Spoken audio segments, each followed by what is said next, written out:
rivers. A current opens a path to the many voices who live with you. A dancer moves in and out of your waves, embracing the wind with full strength.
All right, so why oysters? Yes, so one adult oyster can filter up to 50 gallons of water in a day. Because oysters are engineers.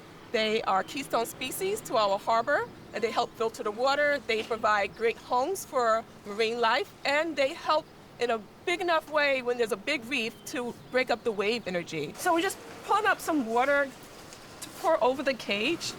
So here's one of our oyster research stations. As you can see, it's pretty mucky, but it has some life on it. Yeah, a lot of that muck is really different species. Oh, we have a fish. We have a fish. A skillet fish. Oh, skillet fish, and they usually tunicates on like a sea squirt. Oh, there's some small anemones right here. A lot of little isopods, amphipods. On the lid of the cage, we can see a lot of sea squirts. Kids love those. We love a good sea squirt. As long as you don't press it too hard. Pretty big. Yeah, so oysters make great habitat for other critters, mostly Sponges, tunicates. And here are our oysters. So we have some hitchhikers. You can see some mussels in between here. But you can tell the base shell here, we collect oyster shells from restaurant partners throughout New York City. Once we take them to our curing facility on Governor's Island, they set for about a year or so and cure, make sure all of the matter is off of them. And then we will take them to our hatchery and set new oysters, new baby oysters. The larvae will swim around for 2 weeks. They're free floating, and then they will attach themselves to the foundation shell, and they go through a metamorphosis and start growing their own shell. So here we have about, let's see, 1, 2, 3, 4 live oysters. You can tell they're alive because the shells are closed. There's some weight to it. There's no evidence of any type of holes or oyster drills, predators that have drilled holes into the oysters. You can actually see there's new growth. So like your fingernail, we can see the new growth of the oyster shell at the top here. So when we measure oysters, we use calipers. As I said, we work with school groups, community groups around the city. So we want to measure the length of the oyster from the very bottom all the way to the top of the shell. And we want to measure that in millimeters. So Cody, can you tell me how many millimeters is that oyster? So this oyster is 66 millimeters. So we do that for every live oyster. And what the students and community science do is they collect that data and they will send it to us so we're able to know how our oysters are doing in this particular cage in this particular area of the harbor.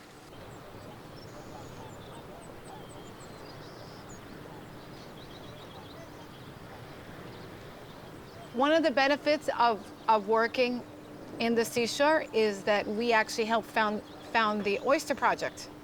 So as the ambassador for the Oyster Project, I went to most of the restaurants on City Island and asked them if they would collect the oysters. And everybody agreed. And now it's 4 years later and they've really taken off.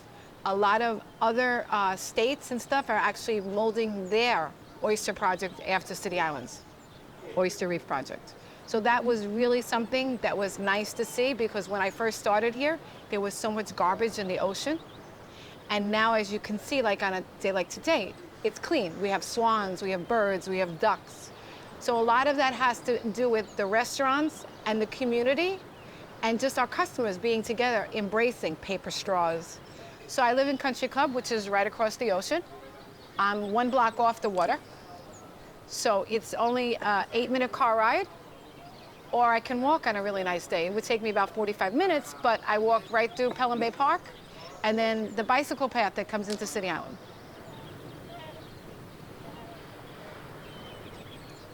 Yo creo que últimamente, los últimos años, más desde la pandemia hacia acá, creo que los ríos se han visto más afectados respecto a la basura. Es lo que más veo y me gustaría que hicieran conciencia respecto a eso. No soy quien para decirlo, pero creo que es algo que deberían tomarlo más en cuenta el gobierno o alguna persona.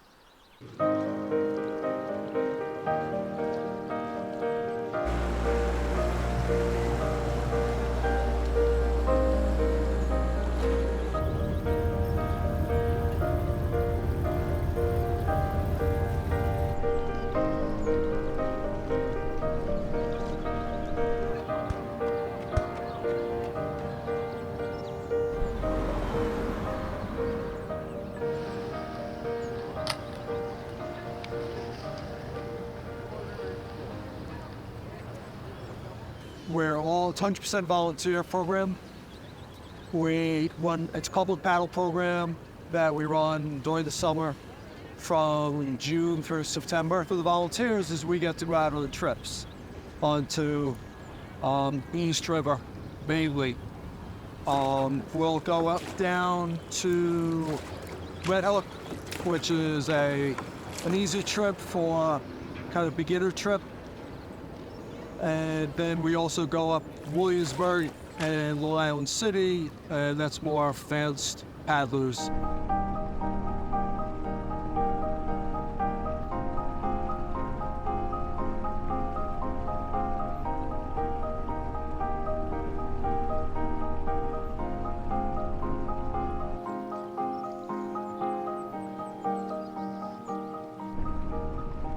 And I've been a licensed captain now for a little over 25 years. I've worked everywhere up and down the East Coast, from Massachusetts to Key West, Florida. I was born and raised out of Long Island, and I've been currently with this company now for the last 12 years. And that's what I've done since I've had the license. I've done everything in the marine field, from from towing to boat building to salvage. I've done everything and anything in the marine field. There's been plenty of things. I've worked on commercial boats with obviously very rough seas. I've done salvage work for boats that have been sinking and on fire. I mean, there's anything that you can think of, I've probably run across it in the last 25 years.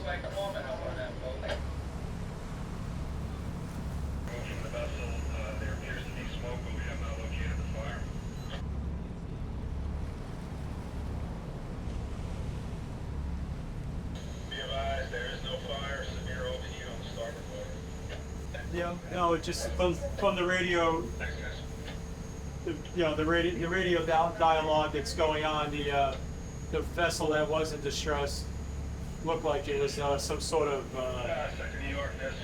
probably an inhaler of some sort, which sometimes gives the illusion that there's a fire on board. So probably just inexperience on the boat handler, but nevertheless, safety first. So now he'll know for the future, So we do fishing, we do sightseeing, we do all kinds of cruises down to the Statue of Liberty. I grew up on Long Island, and as a kid, I grew up on Fire Island, which is a barrier beach that runs parallel to Long Island. So we fish different areas. We fish Rhode Island in the winter. We fish all winter long. So, it's fun in the summer, but you actually do work in the winter.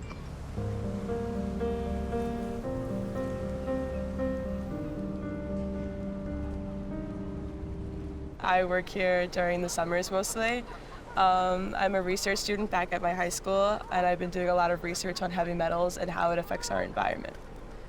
So I did a project 2 years ago on the uptake of copper sulfate and duckweed. So they were like little algae plants that not specifically native to here, but I was just working on aquatic plants, and I did a lot of research on like the biology behind it and how it went up naturally and how it affected us after the fact. And I got really into it really quick. So the next year I took the class again and I continued my research. So I updated it by changing the heavy metal that I was using and changing the plant that I was using. And the plant that I started using was a type of algae, which is called spirulina, that we use a lot. A lot of hospitals use it. It's literally used everywhere. So spirulina is used in hospitals again. It's used as a medicine again. It reproduces your stem cells, and it's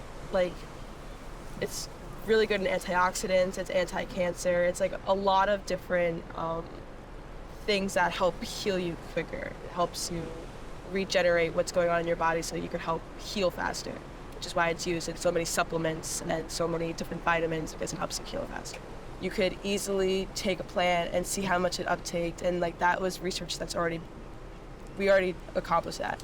So I was figuring out ways, how do we discover that? Like, what's an easy process to figure that out? What's an easy way, a bio-friendly way, a cost-effective way to do this? Because currently we have like all these laws and all these acts that tell us that we can't have certain coppers and certain metals in our drinking water. But meanwhile, we have these huge, what they call chats, where they dump all these toxic metals into the environment, and then they throw plants on top of them and think that just because like the plants uptake them, but then they go back out in the air. So really, like, it's just kind of this like vicious cycle that I'm trying to figure out how we can stop that by using bigger sources. So I kind of use different processes trying to figure that out. Water has always been like a part of my life since my grandma, when I was a kid, she was raising me, and we used to like always go to the like by the water, and she used to teach me how to swim, and she just like she was teaching me how to, you just have to let go everything in your mind, everything in your head, just let the water carry you and all your problems away. That's how you feel the connection with nature and the water, and that's how like me and my grandma, we were spending like hours and I together.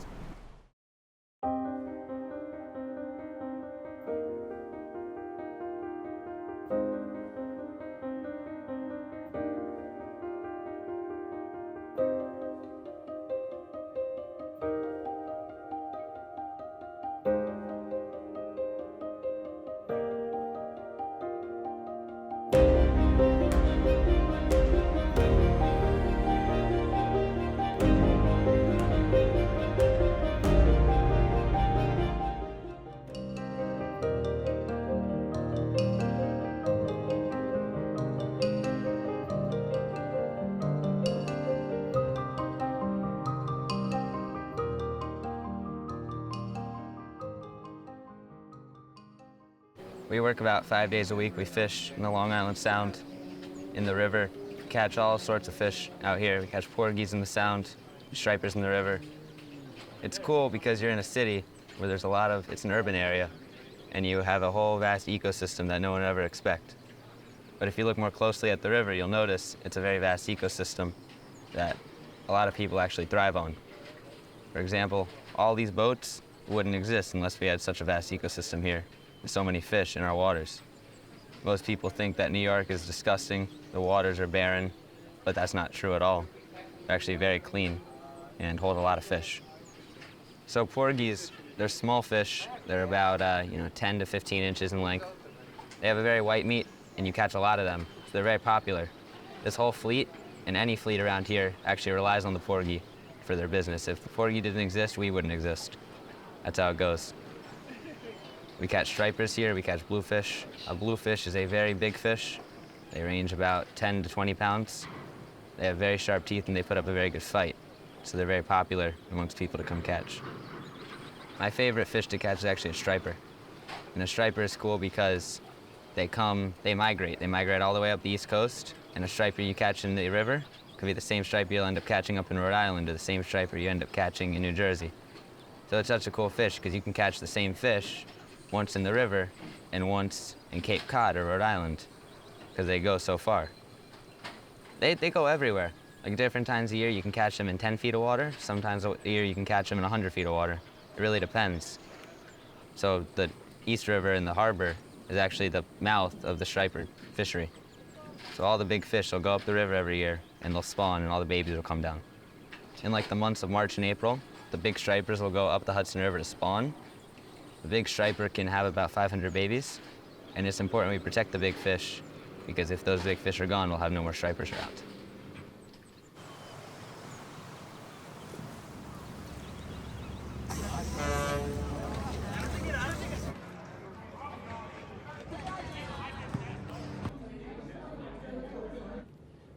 We work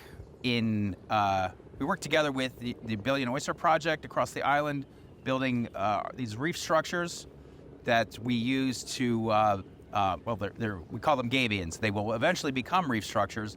They'll be filled with oyster shells, and then young oysters will attach themselves to this and then grow out, become reef structures that will be used as habitat for various different animals, but also to protect the shoreline along wherever they may be placed. And eventually these will grow out, the steel will all disintegrate over time, and then the oysters will take over. And we don't just weld these structures. This is sort of an entry-level thing that we do with students, but students also learning about other industries, construction, shipbuilding and repair, different industries where welding is needed. Does it say hot? No. Thank you. That was impressive. Woo! Thank you. I'm trying my face.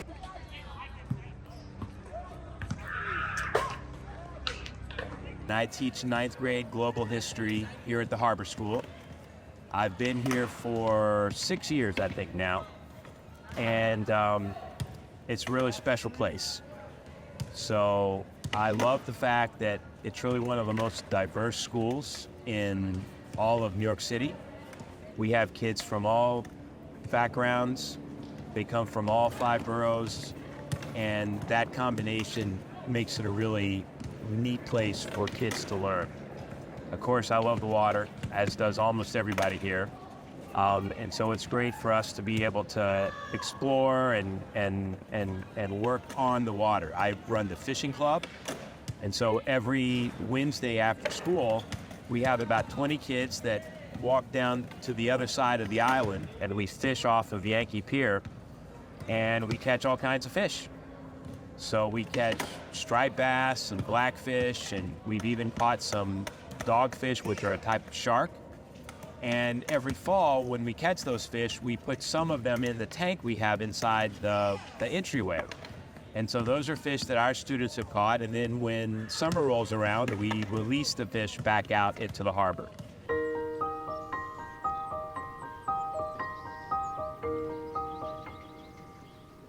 I live in a boat on the sitting down area, and it puts me to sleep with the rocking of the boat every night. I go to sleep, the boat rocks, puts me to sleep. I love the water. I've been on the water since I'm 10 years old. Worked on a boat. I like fishing. I helped my uncle on the boat where he worked. I was like a little helper, breaking everybody's chops, getting in everybody's way when I was a little guy. I come here once a week, sometimes twice a week, just for pleasure. I mean, I'm retired, so I have plenty of time to do this, and I enjoy it. I've been doing this for about 2 years, and I'm enjoying it. I live about approximately 10 minutes away from City Island. I love it. I love fishing. Born and raised in New York City, in the Bronx. I'm enjoying a wonderful evening here out on Long Island Sound. Oh, and I have a bite as we're speaking. It's very tranquil out here on the waters. Trying to catch fish. Hopefully there's something on the line, but probably not. False alarm. But that's okay. That was kind of exciting anyway. Just the feel of that jerk on your line is like, it's like magic. It's very tranquil. You know, the motion of the river, of the ocean, you know, it just does something for the mental aspect, your physical aspect is healing. Yes, I'm a bus operator for MTA, Metropolitan Transportation Authority, and my job can be kind of stressful, you know, because, you know, you're dealing with the public and, you know, you're having to transport people around to their occupations or to their appointments or whatever. And, you know, people come on the bus sometimes with a lot of anxieties and, you know, and they try to put that pressure and stress on the operators of the buses at times. So you have to deal with that, plus deal with traffic in the streets and that sort of thing. So it kind of wears on you. So to have this time to do this type of release, I call it, you know, is very, very helpful for me so that when I go back to work, I'm ready to go. I like to come here to the East River. Mostly I like to come to this company, you know, Island Current, because this is like a big family. We can fishing, we can come to parties, you know, birthdays, and mostly you make a lot of friends. Mostly I like fishing because that's something relaxing. I come daytime, I come daytime, nighttime for bluefish, big fish, they fight a lot. Or daytime for porgies, blackfish, sea bass. But they're very nice. I catch like sometimes 7, 8 bluefish, big ones. It's called a dogfish. They look like, I don't even know what. Yeah, it's totally looking to me. Yeah, it would look like a shark, right? Yep, exactly what it's showing. Here it's soft. This way it's hard. Feel it. Yep. Okay. You want it or throw it back? I'll throw it back, okay? All right. Foggy up. Wow. Foggy up. Come in the nighttime specific for the bluefish and the striped bass, because the bluefish can go from like 13 to 22 pounds, 27 pounds, and the striped bass can go to 55 pounds. So, but the difference between the striped bass and the bluefish, the striped bass are bigger, but they don't fight a lot. And then the bluefish, yes, the bluefish, when you have your fishing rod in your hand, they pull your fishing rod inside the water. If you don't know how to hold it, they can snap it from your hand, and they have very sharp teeth, like they can cut the metal. Congratulations. This is you. Congratulations. Congratulations, I told you, right? All right, so you gotta grab it by its mouth, okay? Be careful because I have some by the gills, all right? You're gonna hold it Good, like good this job. so I can take a picture. Oh no. No, my It's a fisherman's thing. If you don't do it, We got brings bad luck to the boat. Interesting. All right, so you gotta put your hand here. It's time to meet. Okay. Beat. Put this right here. Okay. Got it? Guys. Get your boat. Rude to see went over my body. No, why did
Thank you.